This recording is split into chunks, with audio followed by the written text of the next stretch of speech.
Vada pav north ఇండియాలో చాలా famous అయిన స్ట్రీట్ ఫుడ్. ఢిల్లీలో కూడా ఈ వడాపావ్ చాలా ఫేమస్ అయిన స్ట్రీట్ ఫుడ్. చెప్పాలంటే ఢిల్లీలో ప్రతి గల్లీలో ఈ వడాపావ్ బండి అయితే ఉంటుంది. ఎప్పుడైనా మనం అక్కడికి వెళ్తే ఖచ్చితంగా ఈ వడాపావ్ తినాల్సిందే. అయితే ఈ ఢిల్లీ రోడ్లలో వడాపావ్ గర్ల్ గా పేరు పొందిన చంద్రికా గేరా దీక్షిత్ ఎంతో ఫేమస్. ఆమె తయారు చేసే వడాపావ్కి చాలా మంచి పేరుంది. అక్కడ ఆమె బండి దగ్గర దొరికే వడాపావ్ తినకుండా స్థానిక ప్రజలైతే అస్సలు ఉండలేరు. చంద్రిక ఫుడ్ స్టాల్ దగ్గర మీరు వడాపావ్ తినాలంటే ఖచ్చితంగా గంటల సేపు వెయిట్ చేయాల్సిందే. ఎందుకంటే జనాలు పెద్ద సంఖ్యలో క్యూ కడతారు.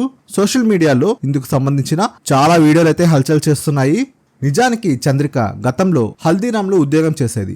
సొంతంగా బిజినెస్ చేయాలనే తన కళ ఇంకా ఆసక్తితో ఆమె ఈ వడాపావ్ బిజినెస్ ప్రారంభించారు. తన వడాపావ్ స్టాల్ ఎక్కడుందంటే ఢిల్లీలోని సైనిక్ విహార్లో ఉంది. బీటెక్ పానీపూరి వాలీ తర్వాత ఢిల్లీలో చంద్రిక చాలా ఫేమస్. ఇంకా తన ఫుడ్ బిజినెస్ పెంచే ఆలోచనలో కూడా ఉన్నారంట. అయితే తాజాగా ఆమెకు సంబంధించిన వీడియో ఒకటి వైరల్ అవుతుంది. బ్రెడ్ కట్ చేస్తూ ఏడుస్తూ కనిపించారు చంద్రికా దీక్షిత్. ఇదంతా పక్కన పెడితే ఆమె ఎక్కడ ఏడుస్తుంది, ఇంకా ఒక పక్క ఫోన్ మాట్లాడుతూ మరో పక్క కస్టమర్లకు సర్వ్ చేస్తుంది. ఇంతకు ఏమైందంటే సోషల్ మీడియాలో లభించిన సమాచారం ప్రకారం ఆమె బిజినెస్ లో ఏదో సమస్య ఎదుర్కొంటుంది. ఢిల్లీలో మున్సిపల్ కార్పొరేషన్ అధికారులు తన ఫుడ్ స్టాల్ మూసివేయాలని ఆమెపై ఒత్తిడి తెస్తున్నట్లు చంద్రిక తెలిపారు. గతంలో పర్మిషన్ కోసం 30,000 చెల్లించాలని, అధికారులు ఇంకా డబ్బు ఇవ్వాలని డిమాండ్ చేస్తున్నారని ఆమె అయితే వ్యక్తం చేస్తుంది.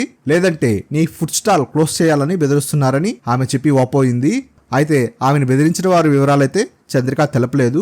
దీనికి సంబంధించిన వీడియో సోషల్ మీడియాలో వైరల్ అవ్వడంతో చాలా మంది నెటిజన్లు కూడా రకరకాల కామెంట్లు చేస్తున్నారు. కొంతమంది మీరు మున్సిపల్ అధికారుల అనుమతి తీసుకోవాలని కొంతమంది కామెంట్ చేస్తే, మరికొందరు మీకు సొంత స్థలం ఉండాలని ఉచిత సలహాలైతే ఇస్తున్నారు.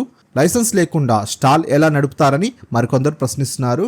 లైసెన్స్ ఉంటే మిమ్మల్ని ఎవరు ఇబ్బంది పెట్టరని కొంతమంది నెటిజన్స్ అయితే తమ అభిప్రాయాలను అయితే తెలుపుతున్నారు.